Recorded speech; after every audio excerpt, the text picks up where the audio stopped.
Welcome into Seattle Seahawks today. I am Tom Downey. Some news to get into. Luke Willson, he's back, but that's not what you guys care about. Jamal Adams says he's playing against the Los Angeles Rams. Remember, as you guys know by now, because you mentioned it every video since Sunday for good reason, suffered a shoulder injury against the San Francisco 49ers. Now, Pete Carroll had previously said this was going to be more of a game-time decision, but Jamal Adams did some media interviews today and did not mince words whatsoever, made it very clear he is not missing out on the opportunity to play in his first ever playoff game. Here's what he had to say earlier today.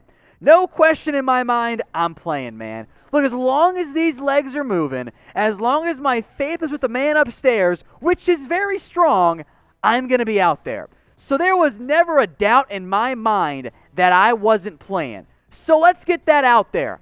I'm a full go.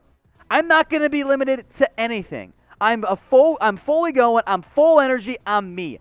And I just see Adams' high energy as he says all this, by the way. I'm going out there to continue to make plays and continue to help the team win. That's what I'm about. Now, I do just want to at least mention, if the doctors say no, maybe there's not much Adams can do. But unlike earlier this season, this is not a week 6 or whatever matchup. This is a playoff game, which Adams, as I mentioned before, man, he wants to play in the postseason. That's all he wanted when he got out of New York with the Jets. He wanted to go to a contender who would also pay him at some point, but that's less important in this exact moment. Adams wants to be out there, and if his words are to be believed, and I, of course, choose to believe them, he's going to be playing against the Rams. So give me your one-word reaction to Jamal Adams' comments. If you want to type in just an LFG, I think I'm going to allow that as one word. That's my preferred word at this moment. Whatever one word you think best describes how you feel about Adams' comments, I'm going to make this question the pinned comment. So if you get the ad break here on YouTube, help me feed my family, scroll on down, and get your votes in.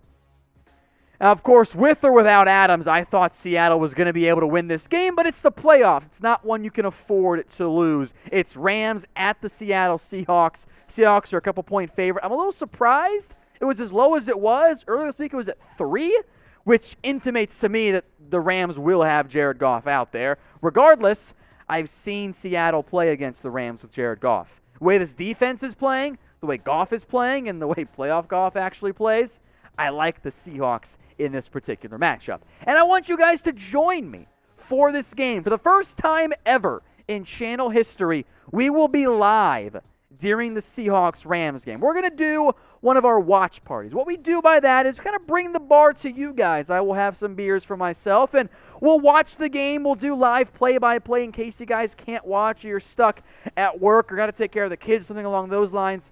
Whatever it is, or if you just want to have a companion side, because sometimes the NFL broadcasters are annoying. Let's be honest here. We'll have some fun during the game and live for the first time ever. Probably do a little mailbag, a live one, after the show wraps up. So if you want to join us, all you guys got to do is hit that big red button and subscribe today. Adams, meanwhile, back to him, of course, one of the best players in the NFL. And I know in terms of pure coverage, he hasn't been great for Seattle, but you know what? That's okay. When you get 9.5 sacks, whether you're a linebacker or a safety, I don't care. That is impactful. That is valuable. You let him hang around the box, and my God, he's been so freaking good this year. 83 tackles, 11 tackles for loss, 9.5 sacks. I know that's more of like a linebacker stat line, but that is all pro linebacker stat line. I've been impressed by him this year. And on the bright side, outside of really the previously mentioned injuries of Quentin Dunbar and Marquise Blair, the Seahawks are getting healthier at the safety position. Now, I do want to make a quick note, which we'll discuss more in depth here in a second.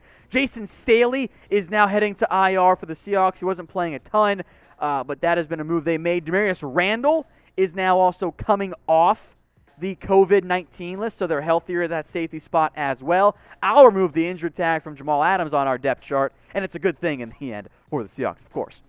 I want you guys, by the way, to predict the score of this game, Seahawks against the Rams. I do think it'll be a little bit have a lower scoring game, because these are both really playing defenses in terms of playing well. The Rams are great. Seattle's picked it up as of late. But I got Seattle winning. But let me know what you guys think the score will end up being. Now, if you feel good about the Seattle Seahawks winning this game, I do. I already placed my bet on them to win. I like to go money lines. I went spread. Seattle's going to win by more than 3 as far as I'm concerned. And you can get on with me too. Chatsports.com/bet. Promo code, it's right there. Seahawks 125. It'll also get you 2 things when you put that $100. A, the deposit bonus. 125% of whatever you put down. Put that 100, 125. And if you email us right there, SeahawksChatsports.com, we'll get you a Seahawks jersey. Maybe you want Jamal Adams. Maybe you want Russell Wilson instead. There are a lot of options we can hook you guys up with. So if you want a new Seahawks jersey just in time for the playoffs and hopefully a little bit deeper playoff run than recent years, email us, Seahawks@chatsports.com. Another news item I did want to briefly mention here, Luke Willson is back once again. Go figure how that turns out, huh? Signed to the roster. Remember, earlier this year, he was cut, and then the Ravens picked him up, and then they cut him, and now he's back because Seattle just loves this guy, I guess. Jason Stanley heads to IR. His season's probably over. It's a minimum 3-week time frame, and he's a backup corner, doesn't play a lot, so it's whatever. Wilson comes in to try and make one more run at a title for the Seahawks as they are rather deep at the tight end position. Will Dissly, Jacob Hollister, Greg Olsen, who I do want to make a note of here, and I don't want to read too much into Seattle adding someone who knows the roster and all of that.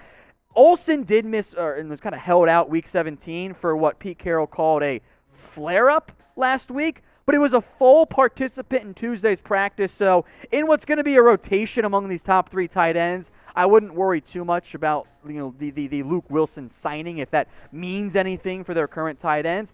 I think they'll be just fine, but if you're going to add someone this late in the process, might as well be someone who actually knows your scheme and your play calling and all of that.